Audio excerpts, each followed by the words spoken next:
السلام علیکم۔ ہم سورہ بقرہ کا تفسیر اور ترجمہ پڑھتے ہیں۔ آج کی ویڈیو میں آپ کو پھر سے یہی سمجھاؤں گی کہ 9 حصے ہیں سورہ بقرہ کے، جس میں پہلا حصہ ہے 3 قسم کے لوگوں کے بارے میں جو مومن، منافق اور کافر ہے۔ اس کی ویڈیو میں نے اپلوڈ کر دی ہے۔ دوسرا ہے حضرت آدم علیہ السلام کا قصہ، جس میں ہے کہ حضرت آدم علیہ السلام کو کیسے جنت میں بھیجا گیا، وہاں سے نکالا گیا، شیطان نے ان کو بھٹکایا، انہوں نے توبہ کی، سب کچھ۔ اس کے بعد ہے بنی اسرائیل کا قصہ۔ بنی اسرائیل ایک قوم ہے، یہ قوم نافرمان قوم تھی۔ اللہ تعالیٰ نے ان کو چنا تھا کیونکہ اللہ تعالیٰ اس قوم کے ذریعے باقی قوموں کو مثال دینا چاہتا تھا کہ مثال جیسے ہم کہتے ہیں کہ دیکھو اس نے کتنے اچھے کام کیے ہیں، تم بھی ایسے کر سکتے ہو، اس نے کیسا کام کیا، جسے ہم اچھے بچوں کی مثالیں دیتے ہیں اپنے بچوں کو۔ تو بنی اسرائیل، اللہ تعالیٰ نے ایک قوم کو چنا کہ میں باقی قوموں کے لیے مثال بناؤں گا، پر بنی اسرائیل ہر طریقے سے ناکام رہے۔ انہوں نے تکبر میں آ کر، حسد میں آ کر ایسے کام کیے جو کوئی کافر ہی کر سکتا ہے۔ تو بنی اسرائیل قوم تھی، اس کا تعلق کس سے تھا؟ حضرت ابراہیم علیہ السلام کے 2 بیٹے تھے، اسماعیل علیہ السلام، اسحاق علیہ السلام۔ اسحاق علیہ السلام کی اولاد یعقوب علیہ السلام، اور یعقوب علیہ السلام کی اولاد بنی اسرائیل، جس کو ہم یعقوب کی اولاد بھی کہتے ہیں۔ اور دوسری سائڈ ان کا دوسرا بیٹا حضرت اسماعیل علیہ السلام، جو ہزاروں سالوں کے بعد ان کے یہاں ایک رسول کی پیدائش ہوتی ہے جن کا نام ہوتا ہے حضرت محمد صلی اللہ علیہ وسلم۔ ہم کس قوم سے ہیں، ہم کس پیغمبر سے ہیں؟ ہم حضرت اسماعیل علیہ السلام سے ہیں، اور یعقوب بنی اسرائیل کس سے تھے؟ حضرت اسحاق علیہ السلام سے۔ یہ دونوں بیٹے ہیں حضرت ابراہیم علیہ السلام کے، ٹھیک ہے۔ 55 تک میں نے ویڈیو اپلوڈ کر دی ہے، آپ دیکھ سکتے ہیں، سمجھ سکتے ہیں۔ اور اس کے بعد آج ہم 56 سے پڑھیں گے کہ کیا میننگ ہے قرآن پاک کے سورہ بقرہ کی۔ تو 56 سے لے کر ایسے سمجھے 40 سے لے کر 123 آیت تک، ٹھیک ہے، میں نے یہاں پر لکھا تھا 40 سے لے کر 123 آیت تک آپ کو صرف بنی اسرائیل کے بارے میں سننے کو ملے گا۔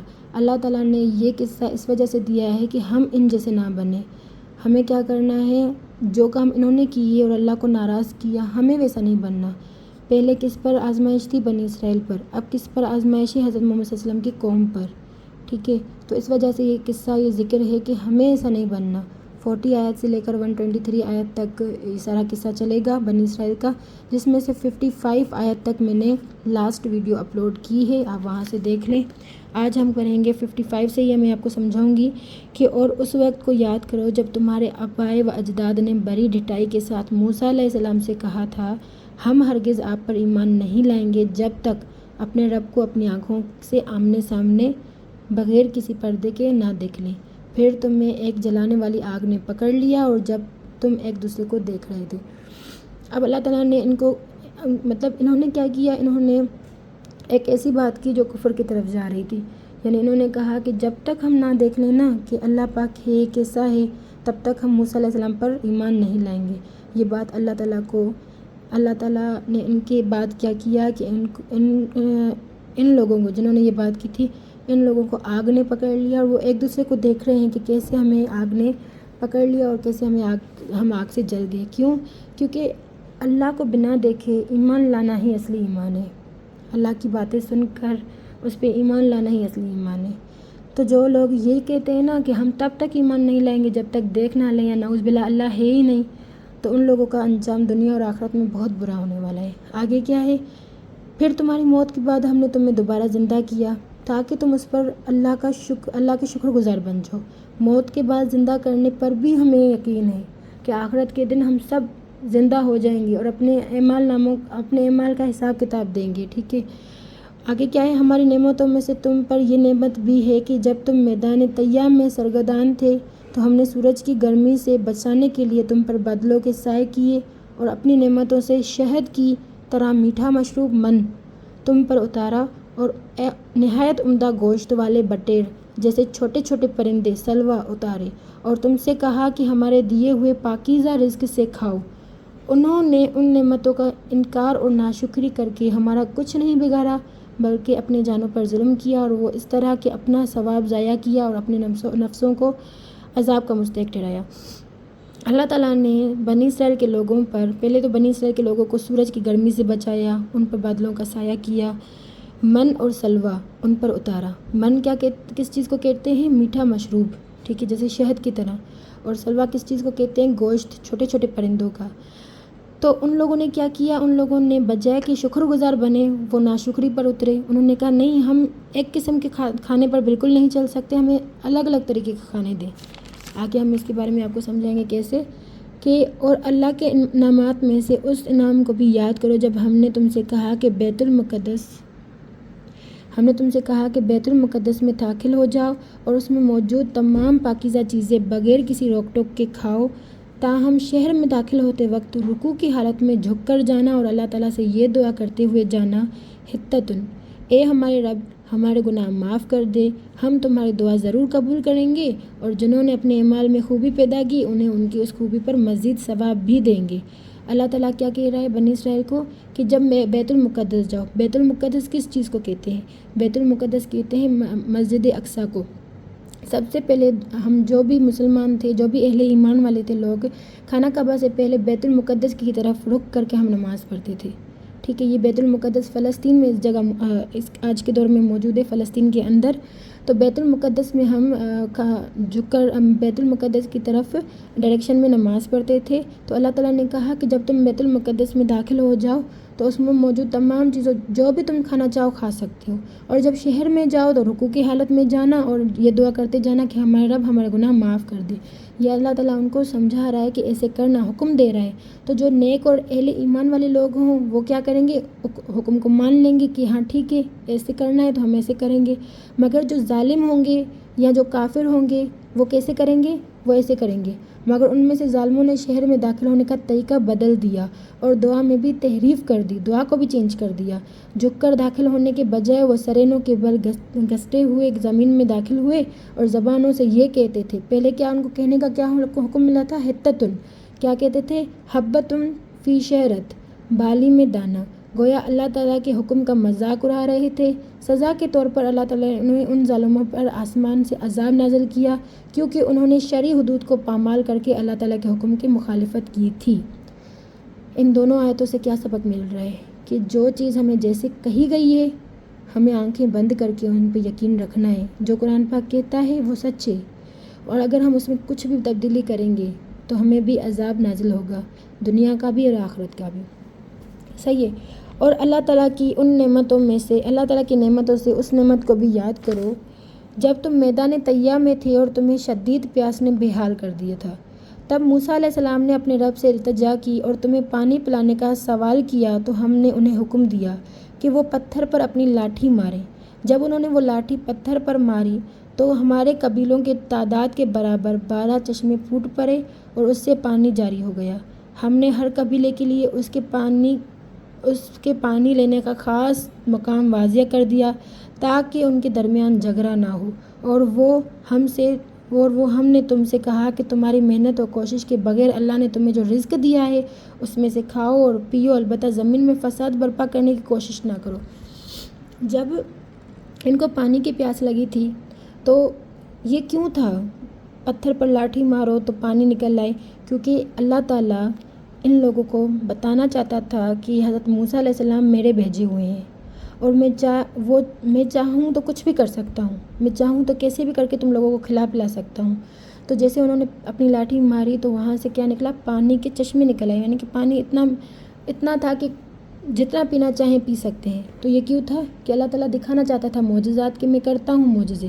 پھر اللہ تعالیٰ نے کہا کہ جو میں نے تم لوگوں کو کھانا دیا یعنی من اور سلوہ، جو لذیذ اور عمدہ کھانا ہے، جو سب کھانوں سے بہتر ہے، وہ تم کھاؤ اور زمین پر فساد نہ برپا کرو. اے بنی اسرائیل، اس وقت کو یاد کرو جب تم نے اپنے رب کی نعمت کی ناقدری کی. تم اللہ تعالیٰ کا اتارا ہوا من سلوہ کھانے سے اکتا گئے اور تم نے کہا ہم ایک ہی طرح کے کھانے پر جس میں کوئی تبدیلی نہیں ہوتی گزارا نہیں کر سکتے. اور تم نے موسیٰ علیہ السلام سے مطالبہ کیا کہ وہ اللہ تعالیٰ سے دعا کرے کہ تمہارے لیے زمین کی نباتات میں سے سبزیاں، ککڑی، گندم، مسوار اور پیاز وغیرہ پیدا کرے. یہاں سے مجھے ایک لائن یاد آ گئی جو میں نے ابھی سوشل میڈیا پہ اپلوڈ کی تھی اپنی انسٹاگرام اکاؤنٹ پہ، کہ جب تم سنو گے نا کہ بنی اسرائیل نے اپنے ایمان کے بدلے گندم مانگا تو تم جانو گے، جب تم یہ چیزیں سنو گے کہ انہوں نے گندم مانگا اپنے ایمان کے بدلے میں، تو تم جانو گے کہ قرآن پاک میں عقلوں کے لیے کتنی باتیں ہیں، جو عقل والے ہیں ان کے لیے کتنی مثالیں ہیں۔ خیر پیدا کریں۔ موسیٰ علیہ السلام نے تمہارا مطالبہ ناپسند کرتے ہوئے کہا کہ تم اچھی اور اعلیٰ چیز من سلوا جو بغیر محنت و مشقت کے تمہیں مل جاتی ہے اس کو چھوڑ کر ادنیٰ اور گھٹیا چیزیں بدلے میں لینا چاہتے ہو تو پھر اس علاقے کو چھوڑ کر کسی بھی بستی میں چلے جاؤ، وہاں تمہیں تمہارے مطلوبہ سبزیاں اور گندم کھیتوں اور بازاروں میں مل جائیں گی۔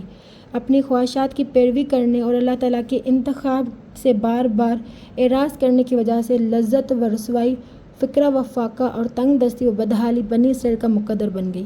دین سے منہ موڑنے، اللہ کی آیات کا انکار کرنے اور اس کے انبیاء کو ظلم و زیادتی کے ساتھ قتل کرنے کی وجہ سے وہ اللہ کے عذاب کے حقدار ٹھہرے۔ وہ قوم جو اللہ نے مطلب ایک یہ سوچ کر ان پر آزمائشیں دی تھی کہ یہ قوم باقی قوموں کے لیے مثال بنے گی، اس قوم نے کیا کیا؟ وہ قوم غضب کی حقدار ٹھہری۔ یہ سب کچھ اس وجہ سے ہوا کہ انہوں نے اللہ تعالیٰ کی نافرمانی کی اور وہ اس کی حدود سے تجاوز کرتے تھے۔ یہ ہم نے 61 آیت کا ترجمہ پڑھا۔ آگے کیا ہے؟ اس امت کا جو فرد ایمان لایا اسی طرح اب پہلی امتوں یعنی یہود و نصارہ اور سابقہ انبیاء میں سے کسی نبی کے پیروکاروں میں سے جو افراد محمد صلی اللہ علیہ وسلم کی بعثت سے پہلے ایمان لائے اور ان کا اللہ تعالیٰ اور آخرت پر ایمان سچا ثابت ہوا، ان کے لیے ان کے رب کے ہاں ثواب ہے۔ انہیں آخرت میں پیش آنے والے حالات کا کوئی خوف ہوگا، نہ دنیا میں کسی چیز کے کھو جانے کا غم۔ جو بھی ہم سے پہلے، ان سے پہلے، ان سے پہلے اور ان سے پہلے اللہ پر، ان کے رسولوں پر، آخرت کے دن پر ایمان لائے تو وہ تو ہیں ہی، اسے سمجھے وہ جیت گئے، ٹھیک ہے۔ اور جو نہ ایمان لائے بھلے وہ کسی بھی قوم سے ہوں، کسی بھی زمانے سے ہوں، وہ عذاب میں ہے۔ 63 میں کیا ہے؟ 65 تک ہم صرف کریں گے یہ آج۔ اور اے بنی اسرائیل، اس وقت کو یاد کرو جب ہم نے تم سے پختہ عہد لیا کہ تم اللہ تعالیٰ اور اس کے رسولوں پر ایمان لاؤ گے، اور اس موقع پر عہد کی پاسداری نہ کرنے پر سزا سے ڈرانے اور تنبیہ کرنے کے لیے ہم نے طور پہاڑ تم پر بلند کیا، تو تمہیں حکم دیا کہ جو تورات ہم نے تم پر نازل کی ہے اسے پوری سنجیدگی اور کوشش سے تھام لو، اس میں کسی قسم کی کوتاہی اور سستی نہ ہو، اس کے احکام کی حفاظت کرو اور ان میں غور و فکر کرو تاکہ تم یہ کام کر کے اللہ کے عذاب سے بچ جاؤ، ٹھیک ہے۔ لیکن تم نے پختہ عہد کرنے کے بعد منہ موڑ لیا اور نافرمانی کی۔ اگر اللہ تعالیٰ درگزر کر کے تم پر اپنا فضل و احسان نہ کرتا اور تمہاری توبہ قبول کر کے تم پر رحم نہ کرتا تو تم اس روگردانی اور نافرمانی کے سبب خسارہ پانے والے لوگوں میں شامل ہو جاتے۔ تمہیں اپنے پچھلے بروں کے اس واقعے کا بغیر کسی شک و شبہ کے اچھی طرح علم ہے جنہوں نے ہفتے والے دن شکار کر کے زیادتی کی جو کہ ان پر اس دن حرام کیا گیا تھا۔